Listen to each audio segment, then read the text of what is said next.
So I'm really excited to be back today at LinkedIn. So many fond memories of this company. Spent almost 4 years here. And I'm especially excited today about today's topic. You know, I do give a lot of talks, but most of them are about product management or about my kind of career in entrepreneurship. But Mark and Ami actually asked me today to kind of talk about my career journey, which is a kind of a new talk track, new topic for me, and talk about sort of some of the lessons I have learned in kind of managing and navigating my own career. And, you know, what's interesting about it is that I think oftentimes when people sort of hear that, you know, I'm a serial entrepreneur and you know, been super fortunate and pretty successful at it. I'm now on my third startup. And we'll talk a little bit about what that is.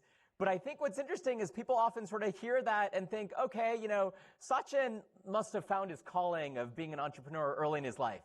And he must have sort of always known he wanted to do that. And he must have sort of a risk-seeking style personality, kind of always looking for those kind of risk-taking startup endeavors.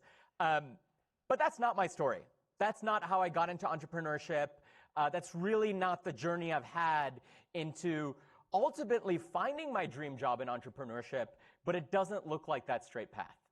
And so what I was hoping to share today was a little bit about how I think about managing my career, and specifically how some of the trade-offs and decisions I've made throughout my career that has gotten me to where I am today in sort of a non-intuitive kind of way of getting here. So that's what we're going to dive into. So let me start by kind of just talking a little bit about how I think many people think about managing their career. Oftentimes when we think about career management, career growth, career pathing, a lot of us think about this idea of a career ladder. This idea that, you know, ultimately what we're aspiring to do is kind of move up and to the right along this journey in our careers. Maybe what you're looking at up and to the right means additional scope of responsibility. Maybe it looks like advancing in terms of your title.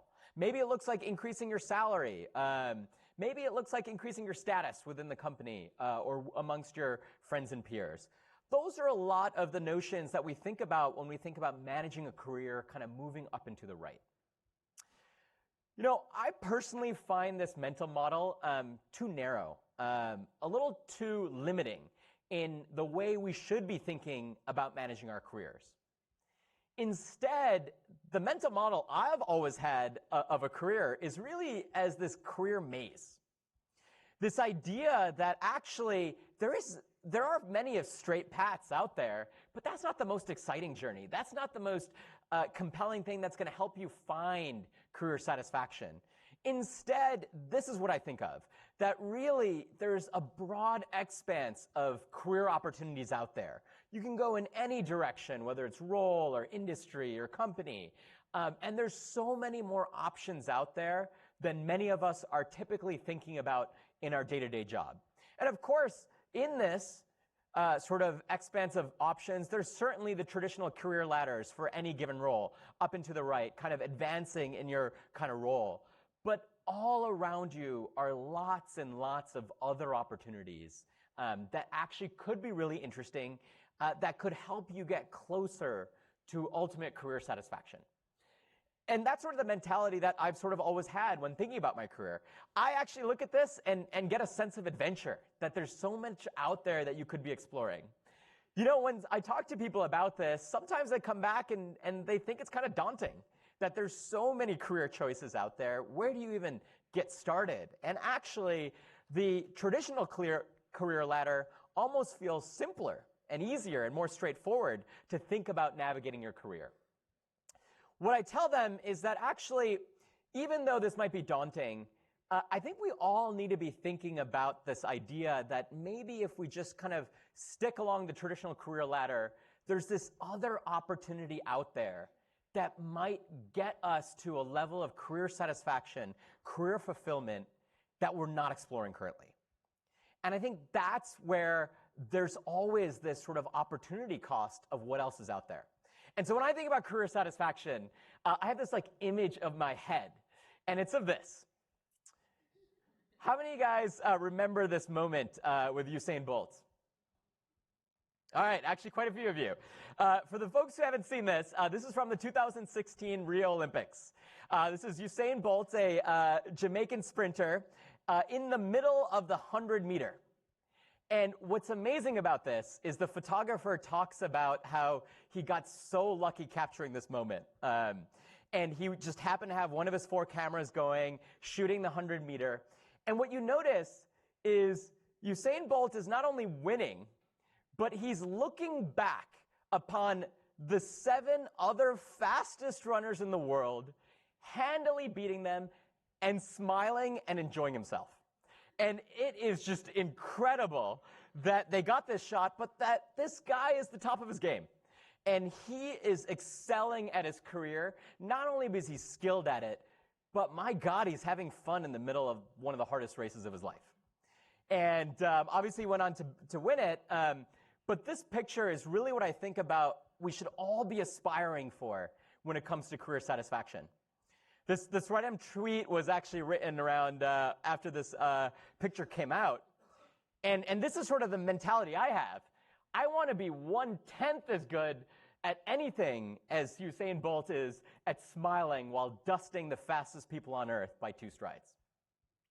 And I think that's what we need to be thinking about when we're thinking about career satisfaction. How do we get there? And I think it's easy to simply look at the next step of where you are in your career and thinking about how you can kind of climb the next rung.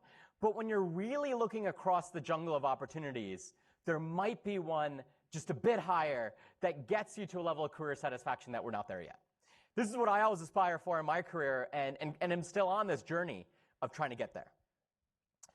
So the question is, okay, great, that's kind of amazing that he found his dream job and is excelling at it. But how do you even get there? Like, how do you even start thinking about a career and kind of thinking about how one might actually find the career that's sort of going to give you fulfillment?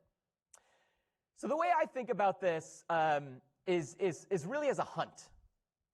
And one of the things that I talk a lot about when I talk about product management is that the best product people I know are truth seekers. And what I mean by that is they spend all their time really trying to find the truth. They're not biased by their own opinions of what they believe is the right path forward in terms of a product. They're really just constantly hunting for what's going to resonate most with the customer. What's the feedback that's going to be most valuable for us to iterate on our product, to really understand the customer's needs? How do we do customer discovery in a way that actually enables us to really understand the motivations behind what our customers really want when we're designing and building products? And all of us in this room as product people, spend a lot of time being great truth seekers when it comes to designing and developing products. We should bring that same mentality of being a truth seeker to our careers. When we're thinking about trying to find what is that ultimate career that's going to give us incredible satisfaction, we need to be truth seekers. And we need to hunt to find that opportunity that's really going to be interesting for us. So that's always the way I've thought about it, kind of on this journey of hunting for the truth about myself, about what's really going to be satisfying to me. And there's a similar analogy to product that I like to use as well. I spent a lot of my career in kind of the earliest stages of product development, and we often talk about this idea of finding product market fit. How do you actually build a product that's going to resonate with either an existing market or a new market? And you're kind of on this hunt trying to find that. But actually, I think in our careers, it's the same kind of hunt of finding different kinds of fits. But the fits that I think are relevant are this idea of finding passion fit, skill fit, and opportunity fit in one's career. And so this is sort of the framework I've used to really think about, am I moving in the right direction of finding kind of in my career what I think is going to be the most relevant and satisfying thing. And the reason I think this is helpful, it's a super simple framework. I'll talk a little bit about some of the nuances here. But it's sort of in contrast to oftentimes what you're traditionally thinking about when advancing in your career. When am I going to get that next title bump? How am I going to increase my scope of responsibility? How am I going to be thinking about, increasing sort of my economic compensation from the role that I'm currently in? Those are all well and good. But I think actually when you start to think about some of these other dimensions, you start to realize oh, actually, maybe that existing path you're along is not actually going to optimize for each of these. So let me talk about each of these in turn. The first is passion fit. So when I think about passion, there's really kind of two dimensions that you really want to optimize for. One is passion for the cause, passion for the mission. I'd say, it's easy to have that passion here at LinkedIn because we're working on this kind of incredible journey of kind of creating economic opportunity for everyone. And so that sort of passion for the cause that you're working on is incredibly important. Equally important is passion for the day-to-day work.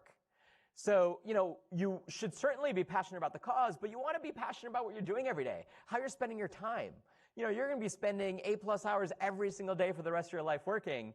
The cause, being passionate about, that's important, but enjoying the day-to-day is also equally important. So then the next fit you want to find in your career is skill fit. What are the things that you can not only be passionate about in your life, but actually skilled at? And when it comes to skill, you kind of want to think along two dimensions. One is innate skills, and the second is acquirable skills. It turns out there's certainly a set of things when you're looking at the sort of array of opportunities out there where it requires some innate skill. So, let's say you were never good at math, maybe computer science isn't for you. Maybe you were never really into writing, journalism might not be the thing that's for you. So there's sort of like some basic innate skills that you want when you're thinking about the right role and opportunities for you. But actually, I think sometimes people overweight that, and mostly what you'll find is that most of the opportunities out there have a ton of acquirable skills, skills that we can learn, skills that we can actually take on and ultimately become great at, even if we don't have that today. And so I think it's important to find the kinds of roles that you can be skilled at, not because you have those skills today, but there's a path for you to get there. Finally, there's opportunity. So I think opportunity is all about, are there roles out there for you, and can you kind of have the life that you want in terms of, kind of economic, compensation and whatnot for those roles. And so opportunity is sort of a basic one that I think, you want to make sure you're going after something where the market actually wants those kind of jobs and wants you to fulfill those kind of roles in your job. So I think this is sort of the balance between passion, skill, opportunity, fit. What I think is interesting about this is I think too often people overweigh the opportunity fit against things like the passion and skill fit. And I think what ends up happening is that we get too focused on sort of that opportunity piece when in fact some of these other dimensions of passion, especially passion, are incredibly important. And I've spent a bunch of time talking to a lot of people in various careers, mostly product management or aspiring product managers, about kind of where they feel they are in their career. And oftentimes they sort of end up in this sort of struggle where they feel a bit stuck, where they feel as if they're looking at sort of where they are and the next rung up in terms of where they want to go in their career. And they're realizing that going to a different path, maybe a career change, maybe a role change, maybe a different company, would require actually, maybe sacrifice along the opportunity dimension. Maybe they'd have a title deflation, or maybe the salary's less. And oftentimes they really struggle with this because I think they're too often looking at the kind of traditional career ladder to measure up against what they're looking at. And I also often remind them that ultimately career satisfaction comes from these other dimensions. So this is the theoretical framework. I wrote a blog post about this years ago, and people are like, Sachin, this is great. Like, I get it. But here's the reality. When I look at that, do I have passion, skill, opportunity fit? They're usually like, no, I'm not quite there yet. So how do I actually get there? Like, what does that look like? I know that I'm not optimized on all dimensions. Like, what can I do in a kind of a real world setting to kind of advance my career? And so what I wanted to do now is kind of walk through my own career journey, because I think actually telling the story of how I've thought about passion, skill, opportunity fit at various turns in my career are kind of helpful of illustrating how I think I've thought through this kind of throughout. All right, so I'm going to take you back to middle school. So in middle school, my uncle had an Apple IIc computer, and he was actually getting rid of it, and he was replacing it with an IBM PC. And we didn't have a computer in my house, and so I asked my uncle, like, hey, can I have your Apple IIc? And he's like, sure, I'll gift it to you. So he gifts me his Apple IIc, and I fall in love with this thing. So this machine had these amazing games on it. Anyone remember Carmen Sandiego? Yes. So that was one of my absolute favorite games in the world, which you could play on the Apple IIc. This monitor was really funny because it basically had 3 shades of green, and that was pretty much all the kind of resolution. But it was so much fun. Anyone remember Lemonade Stand? Okay, this was this like geeky sort of business game where every single day you decide how many cups of lemonade you want to make, how much you want to charge for it, and then there's this random dimension of weather. And so then you'd basically find out how many cups of lemonade you sold and how much money you made, and you keep going. And so it was this kind of geeky business game, but I absolutely loved it. So I love this machine. I was so excited about it that I asked my parents, hey, can I buy some more games? My parents were like, definitely not.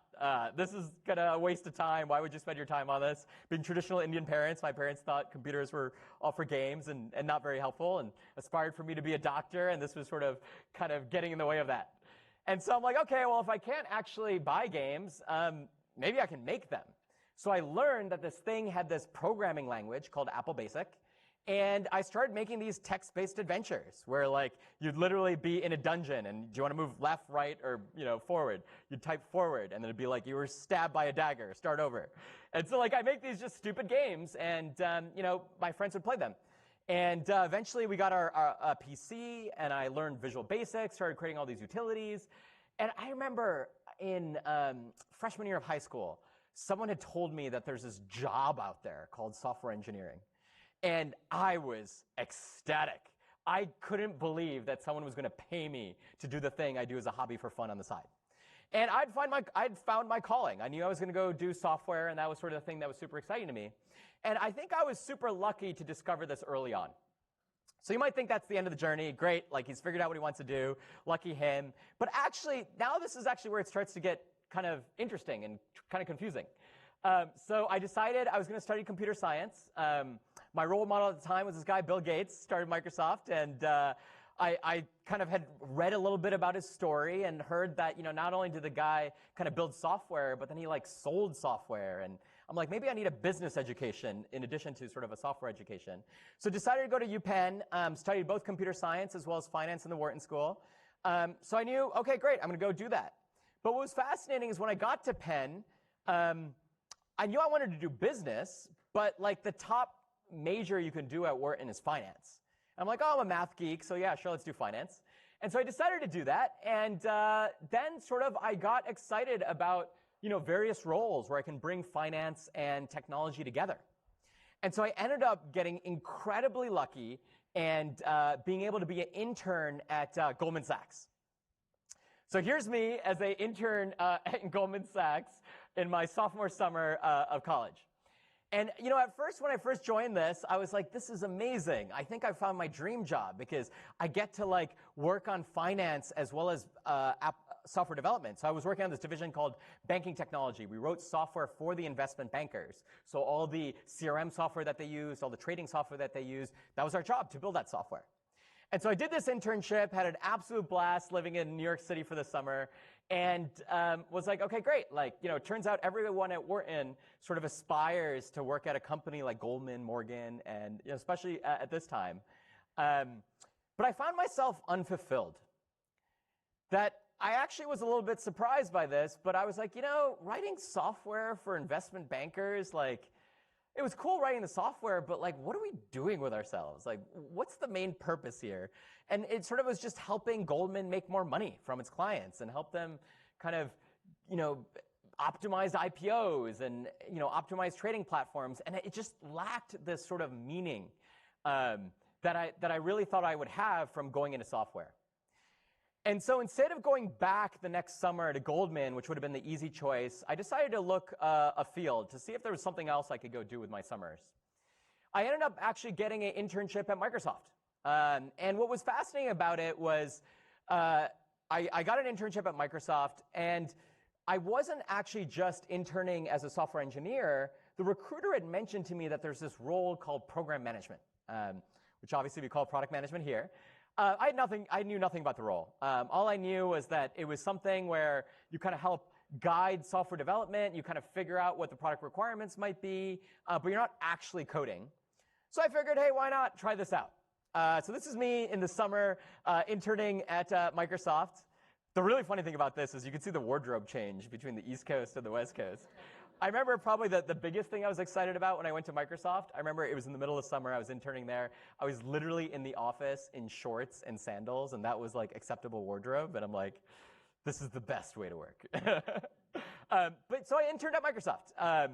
And what I found was that, wow, this like role of product management really appealed to me. And it really helped me understand something about myself, that it wasn't necessarily writing software that was the thing I really loved.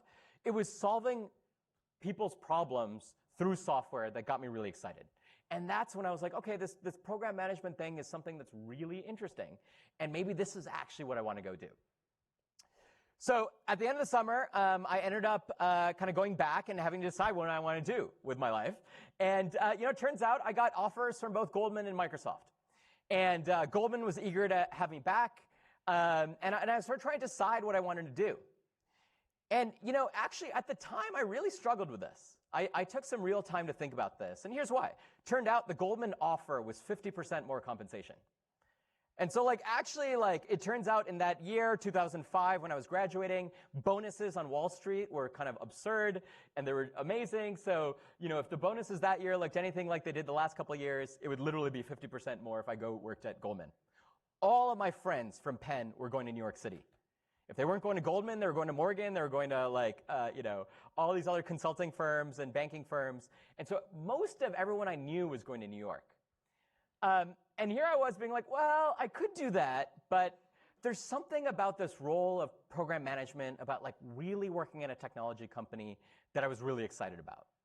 And it was fascinating because when I look at this passion, skill, opportunity fit, opportunity-wise, in terms of economics, the Goldman offer was clearly better, meaningfully better. I'd even started to try to calculate for my friends who were more senior at Microsoft, how many years would it take me to sort of get to the same level of compensation? They basically told me 4 to 5 years, which is kind of crazy. And then on a skills side, it turned out I actually had spent most of my life as a software engineer at this point, sort of coding. I did a computer science program. I didn't really know much about program management. I was just sort of figuring it out. But from a passion side, I couldn't get away from this gnawing inside of me that what I really was excited and passionate about was this role of program management, working in a real technology company. And that's really what I also set out to do. So I joined Microsoft. And looking back on it, it was obviously the right thing to do. But at the time, I have to say, I really struggled with this. You have your parents in the back of your ear telling you, wait, why would you take the job with less money? I don't understand.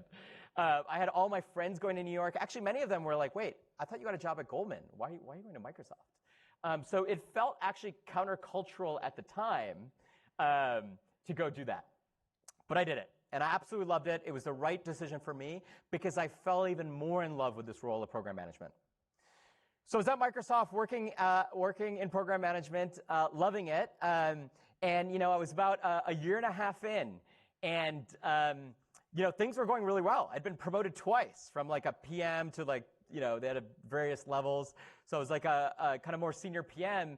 And I had kind of gotten part of this blue chip accelerator program they had there where they kind of find high potential candidates and sort of give them extra opportunities within the company. So everything was going really well. But I had this buddy, this guy Anson, that I used to hang out with. Every month we'd have dinner. And we'd talk about startup ideas. And, actually, I didn't even know the word startups at the time, but we'd talk about building our own business. And so we'd have these dinners every month. We just kind of riff on different ideas, on different startup ideas that we might want to do. And it was just super fun. But then Anson comes to me one day and he's like, hey man, I'm getting kind of bored at Microsoft, which is shocking. He was working on Xbox, which is probably one of the coolest teams at the time. But he's like, I'm kind of bored. So I'm thinking about going to do this, starting something. And I'm like, hey man, we've only been here about a year and a half. Things are going so well. We have a lot of kind of experience to get underneath our belt. Let's not do this. Let's just, think about it, and eventually we'll go do it. Eventually he comes to me with an ultimatum. He's like, Sachin, I'm leaving. Are you coming or not? Are we going to start something together like we've always talked about, sort of in these kind of casual dinners, or are you going to stay at Microsoft? So, what was fascinating about it is I did eventually go join him. We started a company called Anywhere.fm, a music player. This is in 2006 we started it. The whole idea was you could take your entire music collection, upload it to the web, and then play it from anywhere. This is before Spotify, RDO, Apple Music, or any of those services. It was sort of a digital locker service. And the great thing is you go to the office, now you had access to your music, but we also made it so you can listen to your friends' music in the form of radio stations. So that was the startup idea. But man, did I really struggle with whether I was going to go down this path in terms of my career. And, I think what was interesting about it was everything was going really well at Microsoft, actually. And, I was passionate about my role. I was doing program management. I was building software that was used by tens of millions of people. I was getting quite good at it, and I was being recognized for my skills, so the skills were there. And kind of the sky was the limit, in terms of what could happen at Microsoft. And yet, I was sort of thinking, should I go and start this thing? And I remember, again, talking to my parents who thought I was absolutely crazy to leave Microsoft. And what was interesting is I decided to kind of talk to some folks at Microsoft. I even mentioned to my boss that, hey, I'm thinking about this thing. I might want to leave. I find myself within 48 hours in my boss's office. This guy, Soma, he manages a 1,000-person organization at Microsoft. And he's like, hey, Sachin, I hear you're thinking about kind of career options. Talk to me. So I told him I was thinking about starting something. And oh, my God, I remember that conversation vividly. Because in no mistaken terms, he told me I was making the biggest career mistake of my life if I were to go leave and start something. And he was like, things are going so well for you here. You have such a great opportunity here. Why would you want to go start something? We were even fuzzy about what we were going to start at the time. So, it was very unclear. And he told me, okay, if you're going to go do this thing, let me tell you that, once your startup fails, there'll be a job for you here at Microsoft, but you'll be behind. That you'll actually be better off if you just stay at Microsoft compared to going and pursuing this. And, I was 22 at the time, and so it was kind of amazing first to meet this guy who manages 1,000 people at Microsoft, but very intimidating to have a conversation like that. And I was trying to figure out, what should I do? Should I take that risk to go start something new versus continuing on what was actually a great path? And what was interesting about it as I struggled with this trade-off was I thought about this idea that, it's like I had always created this mental image of myself that one day I wanted to start my software company. I'd got into the software business with this idea that, I want to be like Bill Gates. I want to start something. And what I started to fear was this dissonance between who I say I wanted to be and what I was doing in my day-to-day actions. And that fear of not actually doing on a day-to-day what I say I ultimately aspire to. And I had this amazing opportunity to go do it right in front of me. And I had this guy, Anson, that was willing to start something with me. And, I'd heard so many people, especially up in Seattle, they talk about doing startups, but they never leave because they get really comfortable. And so here's a guy that really wants to do it. So I thought that there was sort of this limited time opportunity to pursue something that could ultimately be kind of my dream job. And I decided to take it. And actually, the biggest thing I took away from that conversation with Soma was he said, if my startup fails, I have a job waiting for me at Microsoft. And I was like, that's great. So there isn't much downside risk. And so, we really thought about kind of risk mitigation. Adam Grant, a kind of famous author here, talks about this idea that too many of us think of these entrepreneurs as risk seekers, but actually some of the best entrepreneurs are what he calls risk mitigators. And that was the mentality we went in with. So, both Anson and I had sort of saved 50% of our salary in the first 2 years at Microsoft. We kind of calculated it out. We were all going to live in a one-bedroom for me and our two co-founders. We gave ourselves 18 months to figure out whether we can get this startup working. And the thought was we have 18 months to raise some funding, to make some revenue. Otherwise, we're all going back to Microsoft. And so that was sort of our mental model of how we were going to mitigate risk. And that's exactly what we did. We went on and actually ultimately started Anywhere.fm, this music startup I told you about. We had a wild ride. The company was invested in by the startup incubator called Y Combinator. This was back in 2006. We were in the same batch as Dropbox with Drew Houston and Arash. Those guys are the runaway successes of our class. But we moved to Boston to go do YC. After that, we moved to California to be in the Bay Area. And, we launched our startup, Anywhere.fm. We got a ton of users. We grew to 100,000 users. And, we got sort of the kind of ultimate thing we all aspire for in a career. We got an acquisition offer. And so Anywhere.fm actually ended up getting acquired by this music company called iMeme. And iMeme actually had deals with all the major labels. They had 30 million monthly uniques. They were the largest ad-supported music site on the site, kind of on the internet. And Anywhere.fm, our young startup with just us 3 co-founders, was acquired by iMeme. It was kind of this crowning moment. We're like, oh my God, this was all worth it. On paper, I was a millionaire. Couldn't have been more excited about it. We ended up working at iMeme and quickly realizing, oh wait, they have deals with the major labels, but that just means that every song play means all their money is going out the window. And ultimately, iMeme was sort of fire sold to MySpace and became MySpace Music at the time, but my paper million turned into a big fat zero. And so ended up being absolutely worthless. When you calculate it and look back on it, I certainly made less than the 2 years I could have continued to spend at Microsoft. And some people might look at that and be like, wow, that ended up being kind of a failure. Maybe you should have stayed at Microsoft. And my takeaway from that was really that I learned something incredible about myself. I learned that I loved being an entrepreneur. I loved being involved with more than just product, more than just engineering. That, I had my hands in everything like marketing and legal and finance and, hiring and all of this stuff. And that was thrilling and exciting to me. And I actually realized that even though this Anywhere.fm had sort of kind of the most rocket ship you could possibly have, it's what I wanted to do. It's actually what was more exciting to me. And so I knew I was going to start something again, hopefully this time more successful, but definitely was eager to go do that. So, at this point, it's probably important to introduce another character in my life. This is Ada. This is my girlfriend at the time, now wife. We actually met in college. This picture is actually we wanted to take a class together, and the only class we could find to take together was this healthcare management class. And it fulfilled both of our requirements, and we had to give a presentation to the entire class. And this is Ada and I right before we gave that presentation.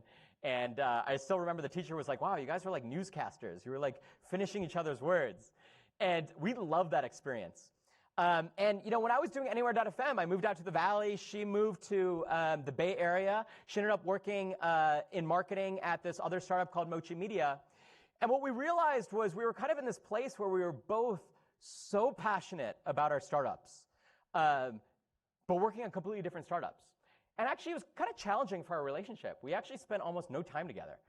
We were both working insane hours. I was trying to this is back in the time when Anywhere.fm were trying to either raise funding or get acquired, which meant I was spending all my time kind of meeting with investors and all this. Ada was super busy with her company. She had to do a bunch of traveling for it. And what we realized was that we'd come home and even when we had some time together, we were kind of talking past each other. I had my own world going on with Anywhere.fm. She had her own world going on with Mochi Media. And so we were thinking after that, when we started, I knew I was going to start another company. I had sort of come up with this idea that sort of a mental philosophy I had around convergence. So we all hear in kind of our lives that we should be well-rounded, that we should do a lot of things really well in our lives. And some of the things to aspire to is to have all these hobbies and interests and, be an eloquent speaker, but also be great at your work and all this stuff. And I sort of rejected that because I sucked at it. So I just realized that wouldn't work for me. And so instead had sort of kind of built a philosophy around convergence, this idea that, well, what if you just sort of overlap everything? And I was seeing that happening with all my friends in Silicon Valley. We were startup founders together, and we would go hang out on Saturday and have a barbecue, but we'd also talk about kind of what we're working on. It was kind of an amazing support group, but also a great friend network. And so I talked to Ada. I'm like, hey, what if the next startup we did together? What if we actually did this thing as sort of our own startup together? And it was sort of I don't know, that sort of seems kind of scary. And, there was all these downsides we constantly heard from this. You're putting all your economic eggs in one basket, right? Now, I've already gone through a startup that failed. Now, if it fails for both of us, that kind of sucks. But there was also this sort of, at the time, a huge taboo against starting something with your significant other. And what we actually met with a bunch of investors and started talking to them about it. And they're like, hey, Sachin, we would back you because we know your background. We know what what you've been able to do. We'd back Ada independently because of the great work that she's done at Mochi Media and sort of her career prior to that. But most people are just going to look at this and be like, husband-wife team, there's hair on the deal. Like, let's not even touch this. And you're just making life harder for yourself by trying to pursue something together. Startups are just so hard. Like, why add this other dimension when you don't need to? And that's what we were constantly hearing. And we were sort of struggling with whether we should do this or not. And what was interesting about it is then we started to really research and try to find some success stories. You hear about kind of some of the most famous husband-wife teams out there. Flickr was started by a husband-wife team. Eventbrite, which is about to IPO, is a husband-wife team. And we sort of, SlideShare, another LinkedIn acquisition, was a husband-wife team. Lynda, another husband-wife team. And we started find these stories and try to use that to motivate us. And we ultimately decided to do it. We're going to start a company together. And, our perspective on it was, again, one of risk mitigation. We had decided that, okay, if it didn't work out, if we were having conflicts, we weren't able to raise, we agreed that one of us would ultimately leave, and then the other one continue the business. But we really feared not trying because we thought there could be something magical about doing so. And we did. We ultimately started, Connected. And we just talked about sort of all these kind of struggles. But we ended up starting Connected, which was a personal relationship management tool. This idea that you can take all your relationships, put them together in one place, and keep it automatically up to date. So simply by virtue of someone emailing you, we'd create a contact record for them. We'd go look them up on Facebook, Twitter, and LinkedIn. We'd fill out their profile. Anytime they change their job on Facebook or LinkedIn or in your address book, it'd be automatically updated. So that was the product we built. And the idea was that we wanted to make it super easy for you to have an always up-to-date address book, kind of like a Plaxo 2.0 kind of thing. But also, we wanted to help you to maintain your relationships. We all kind of cared about maintaining our relationships, but we all kind of struggle with it. And so the idea was to sort of, be a personal assistant that told you every day, hey, someone was just promoted, congratulate them. It's your buddy Bob's birthday, say happy birthday to him. Hey, we noticed that you're traveling to New York because of the trip integration we had built. Here's 50 people you know in New York that you might want to grab coffee with while you're out there. So that was the product. And this was another wild ride. We launched in February 2011. We raised a small seed round, $500K, in July of 2011. And LinkedIn actually reached out to us in about September 2011, so very quickly after our launch. We'd only been sort of out for about 18 months. We quickly had conversations with this guy, Elliot Schmuckler, who was head of core. We got to meet Deep Nishar, who was head of product at the time, Jeff Weiner, the CEO, Reid Hoffman.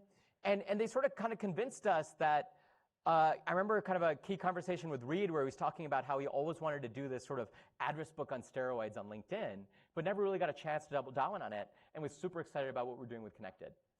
So we ended up doing the acquisition and getting acquired by LinkedIn and kind of working with LinkedIn.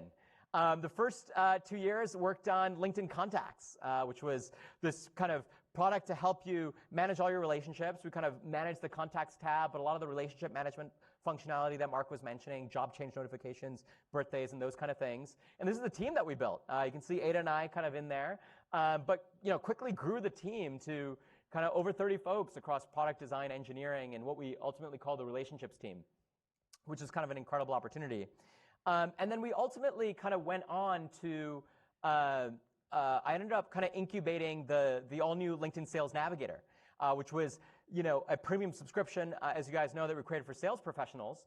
This is us launching the product in kind of mid-2015. This is the day we were all sort of making sure the servers were still good while we were launching it. You can see kind of Ami and Omar in this photo as well. And had some sort of incredible experiences while at LinkedIn. I think the thing I'm most grateful for was all of my startup experiences have been super, super early stage. 2 to 3 people, kind of starting companies. Now I'd gotten a chance to kind of build out a team. I managed 8 different product managers at the time, along kind of the 4 years I was here at LinkedIn, which was kind of building a new muscle. I got to manage a P&L with the Sales Navigator business and kind of learn an incredible amount of, managing a P&L in a public company, which kind of seemed insane that I had, some of that responsibility, but it was an incredible learning opportunity. And more importantly, I kind of built a team and got a chance to work with some incredible people and kind of spent more of my time over time thinking about how do I make this team effective as opposed to just how do I make this product effective.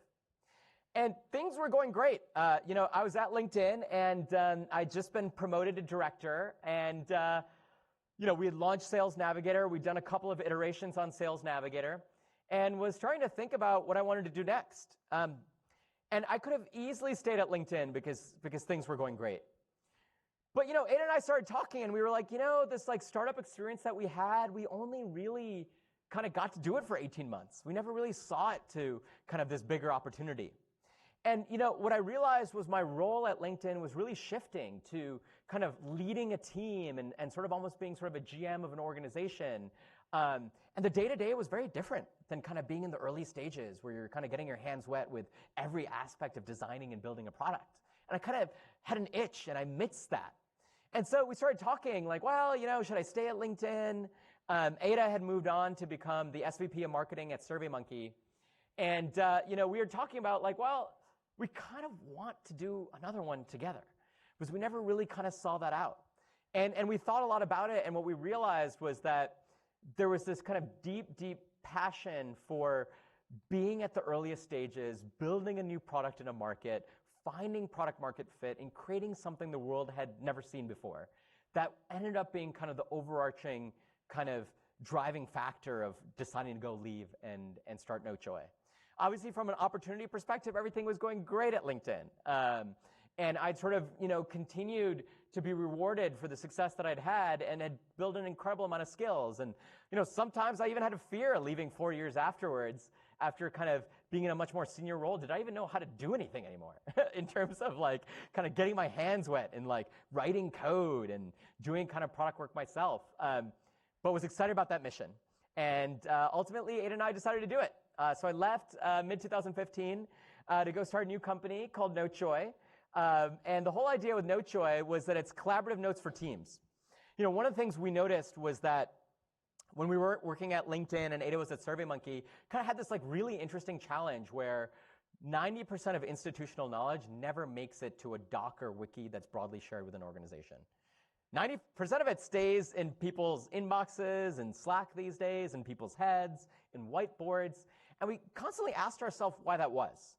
Every single time I was at LinkedIn, we'd have an initiative which was like, okay, we should document things better. So we'd pull out Confluence or Google Docs or some other tool and get started on that, but it never really stuck. And so our belief was that there was this big gap in the tool set that everyone was using. People kind of defaulted to things like email and Slack to capture and share information because it was easy, it was frictionless, but then you didn't get the benefits of it being globally searchable and it really being a living institutional archive of your organization. And so we thought if you actually significantly reduced the friction to capturing, sharing content, that if writing a note was as easy as sending an email, then maybe we can convince people to capture more content and then make it incredibly easy to share. I remember at LinkedIn, one of my biggest frustrations is I'd be in a meeting, 10 people in the meeting, I'm walking around the room, 3 to 5 people taking notes in Evernote, 0 people send out any meeting notes at the end of the meeting. And you're like, what happened? And then you really get into it, and you're like, well, people really like Evernote because it's super productive, it's really easy to use, it's great for their personal notes. Sure, they could have opened a Google Doc, put some notes in there, set up the sharing permissions, decide where to file it. You probably still would never find it. So we felt like there was this real gap, and that's what NoChoy was created to solve for. So we launched the product in December of last year, and just been off to the races. We have a bunch of customers using us. Zapier's a customer of ours. They love it because they're a 100% remote team. It's an incredible story. 70 employees all around the world, completely remote. And they use NoChoy on their ops team to really coordinate amongst them. They feel as if it's a way better way to capture and share than traditional tools like Google Docs and wikis and that kind of thing. We have a company in Connect. They're a New York City company with about 60 employees. They've replaced their wiki with Notejoy. And they have thousands of notes now capturing everything from their kind of pet policy to their like HR policies to A/B tests that they've run. And so we're having a lot of fun kind of building this new startup. And, it's right now the startup's just Ada and I. So, we're kind of back in the weeds of kind of building product and really enjoying it. So that's sort of a kind of meandering tour of my career. And, what I hope the takeaway from this is that I actually wouldn't describe myself as this sort of risk-seeking kind of personality that kind of always has sought to kind of take on more risks in my career. And you can see from the tensions I had and a lot of the career pivots I made, I was making these choices where I had sort of the natural path of kind of the career ladder up and to the right versus sort of wandering off further in the jungle to a new path. And I often took those paths. And I'd say for me, it wasn't necessarily about being risk-taking. If anything, if I have a personality proclivity, maybe it's seeing opportunity cost all around me more clearly than others. That it's this idea that there's so many paths you can take, there's so many other hills that you can climb. And maybe I felt more than others this sort of missed opportunity. And oftentimes I'd choose the path where I would sort of minimize my regret of missing a chance to go do something that could ultimately help me find what I wanted to do. And all these choices, though hard to make at the time, I found actually, oftentimes the right one, because it ultimately got me to a deeper understanding of myself, what I really care about, what I really value. And even though it wasn't sort of a straight and up and to the right kind of career path, I feel as if I've gotten closer to Usain Bolt, to that kind of career satisfaction moment than I may have if I had traditionally kind of stuck down the classic path. All right, so that's my story. Wanted to open it up for any questions you might have.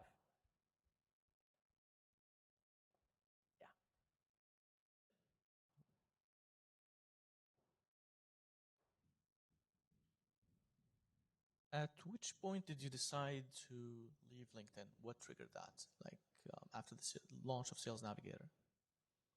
Yeah, great question. I'd say there wasn't any sort of specific point. I think we had launched Sales Navigator, and the Sales Navigator story is an interesting one because we had a very date-driven release, as some of you will remember, to get the product out to market.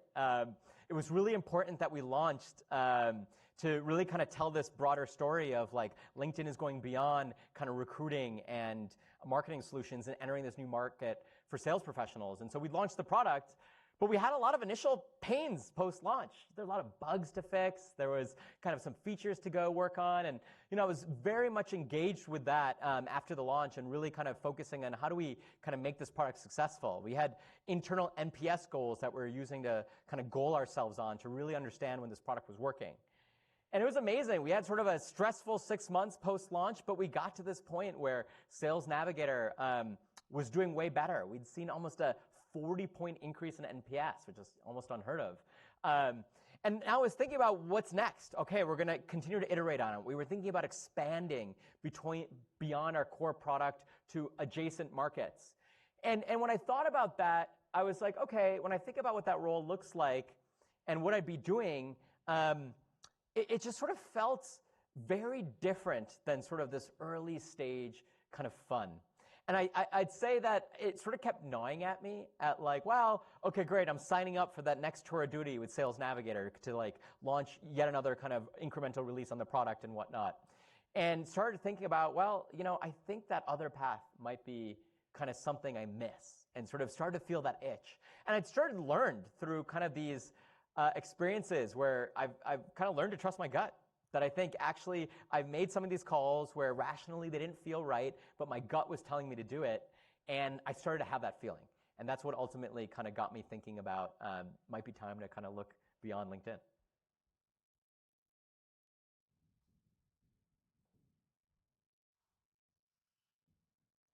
Hey Sachin, Steve Harang. I used to work with you on Connected when you guys first came on, so I do recall the website you showed there. Question is, what's kind of your difference in approach between when you're an entrepreneur and then when you come into a company like LinkedIn. So if you are running Sales Navigator, do you bring some of that same entrepreneurial kind of direction or sense to the product where you almost see it as an opportunity to like a product within a product, or did you notice a big shift in having to operate in a big company? Yeah, great question. I think what's fascinating about it is, like I remember when I joined LinkedIn as part of the acquisition, it was about 1,800 employees, you'll remember. And, I had worked at Microsoft. So at the time, Microsoft had 40,000 employees. And then I worked on my own startups, just Ada and I doing Connected, 2 people. So I'd seen the whole range. And so I thought when I first got here about like, okay, 2 people versus 40,000 people. If LinkedIn's at this 1,800, it's going to be kind of more like a startup than kind of a larger company. And, it turns out that's not true. As soon as you get past sort of 500, 600, 1,000 people, you look more like sort of a larger company in terms of the dynamics of what you're doing on a day-to-day basis than you do at sort of like, that smaller scale. And so that was a bit of a surprise for us when Ada and I joined. We were looking at this and we were like, whoa, like we were sort of sold on this vision that we'd continue to run Connected as sort of a startup within a larger company. And we certainly did, but then we realized that a lot of the dynamics of working at a company looked a lot like the kind of dynamics we had at Microsoft. So, back when we were doing Connected, sort of everything was sort of Ada and I would talk about something, we'd make a call, and we'd go implement it, and we'd go see what customers are saying about it and go from there.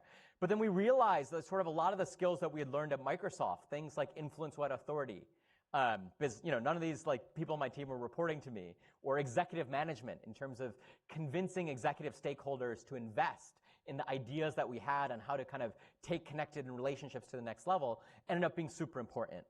And so actually, like a lot of what we tried to do actually was I spent a lot of my time sort of kind of understanding how to navigate the organization and be successful inside of a larger company, but tried to actually shield the team to really help them focus on how do you continue to make progress every day? How do we continue to run experiments every day like we were as a small startup? And I remember like, we were having conversations where, we went and just talked to a bunch of customers in a way that like actually felt kind of foreign at LinkedIn at the time, where normally you have to like get permission from a bunch of people to like have a conversation with customers. I was like, I just buy people coffee at Starbucks and, hear what they have to say about the product and the experience. And so we tried to bring some of that agility into the organization. And I think we did. I think we actually were able to sort of have this sort of hybrid model of being able to work in a larger organization, but still move like a small startup, quickly launching new products and features within the company.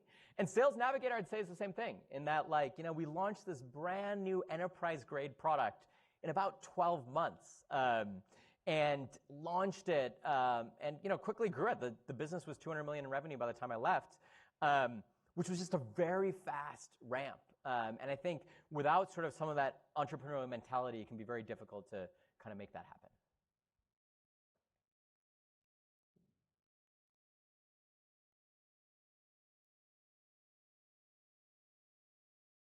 I liked hearing the Apple IIc story because I also benefited from my parents buying one in 1987, even though neither of my parents are in technology, and that's why I'm here today. And my brother's had several startups of his own. I'm kind of curious, there's a lot of parents in the room. What do you think is the sort of current version of, the Apple IIc, a product that's maybe not yet mainstream, but is probably going to be good for technology for the, next 30 years or so? In terms of sort of educating kids, or? Exactly, yeah, for educating kids. Like if you had a child and you're like, well, I want to do something maybe a little educational that might help set them up for success in the future, maybe on an entrepreneurial bent. Yeah, I think that's an interesting one because, what's fascinating about kind of my story there in terms of my parents was that at the time, my parents just always aspired for me to be a doctor. And, I got straight A's in school, and my parents were like, that's what you should go do. And this technology thing, they were never that excited about, actually. And it's just mind-numbingly crazy because at the time, I was basically deciding what my major was going to be in college. The dot-com bubble was happening, and there was all this innovation happening in California. I was living in upstate New York in sort of this rural town called Pittsford, and my parents had no idea. And then I remember my uncle had a IT job out on the West Coast, and he mentioned to my parents, hey, this tech thing, it's not that bad. And they're like, okay, I guess maybe it's okay. And there was just a lack of knowledge of like these careers and these opportunities. And you'd like to believe that the world's a better place now, that people are much more knowledgeable, especially us here in Silicon Valley. And I think that's true to a certain extent. But when I go to colleges and I did a bunch of recruiting for LinkedIn and talked to students, they still have never heard of roles like data science and a lot of these emerging opportunities, AI and things like that. And I have conversations with math majors about how these might be interesting professions for you to think about. And there's still this gap in knowledge. And I think we've had many attempts at LinkedIn to try to solve that gap. Things like Career Explorer and lots of things that we try to do for students. And I think it's very much a real gap. That I think being open to kind of careers and opportunities and not having a preconceived notion because the world is changing so fast, I think ends up being really important. I find some of the fun stuff in terms of kind of tools that people are playing and using.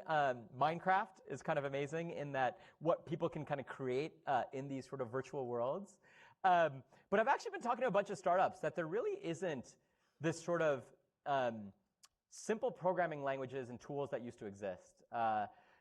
Visual Basic was really kind of my learning ground of really learning software. And it was such this click-through thing where it's visual, you can drag and drop and whatnot.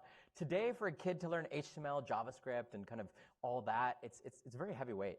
And now there are actually some startups starting to think about how do we make that stack incredibly simple so people can start playing and building.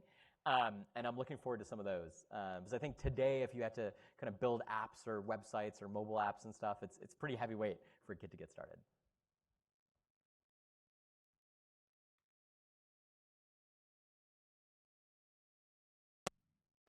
Hi, Sachin. My name is Ayub. I just wanted to thank you for coming in today. And my question is kind of in regards to mentorship. I think when I think of just your career path and the maze that you've gone through, from your perspective, that mentor-mentee or even that mentee-mentee relationship is symbiotic and it works both ways. Could you provide your insight on what a healthy version of that looks like versus one that may not be so healthy? Yeah, it's a great question. I think finding a great mentor is actually becoming more challenging than ever, I'd say. It's one of these things where classically you think about your manager as a great mentor, and they often are. I've actually had some incredible managers that have really been instructive for kind of many of the things that I learned in my career. And I think those relationships are good, and you should continue to aspire to have them. But you always want to seek mentors outside of that direct relationship with your manager. And oftentimes because you want to find people who can really help you get to where you want to get to and help you understand the kinds of things that you ultimately aspire to do and what that looks like and what that world is like. And I think that becomes really important. But I think the challenge is actually, it's one of these kind of classic things where what I see work the least is going up to someone and asking them to be your mentor. And it's challenging because I think what you realize is that the best mentor relationships end up being this thing where both people are getting something out of it, are getting a lot of value. Oftentimes, it's about a clicking in personality, finding someone that has similar personality traits, someone who might navigate their career the same way you might. And it's very difficult in an upfront conversation to understand that. And so actually what I've seen work really well is reaching out to people that you're interested in talking to and learning from, having very specific conversations with them about tactical things that you're debating in your career today. And framing it is not as hey, I'd love for you to be my mentor, but hey, I'm struggling with this, or I'm thinking about this career opportunity. Can you give me some advice? I think you'd be a great person to talk to because of your experience in it, and seeing where that goes. And then maybe pinging them again in 6 to 8 weeks with a different challenge that you're facing, and seeing if you start to gel and you start to get kind of reciprocal value from those relationships. And when you do that, I've seen the best kind of organic mentoring relationships kind of come from that kind of experience, as opposed to specifically kind of searching out for a mentor when that's happening. Thank you.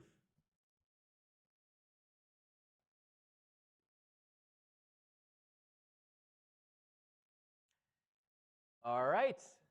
Great. Thank you.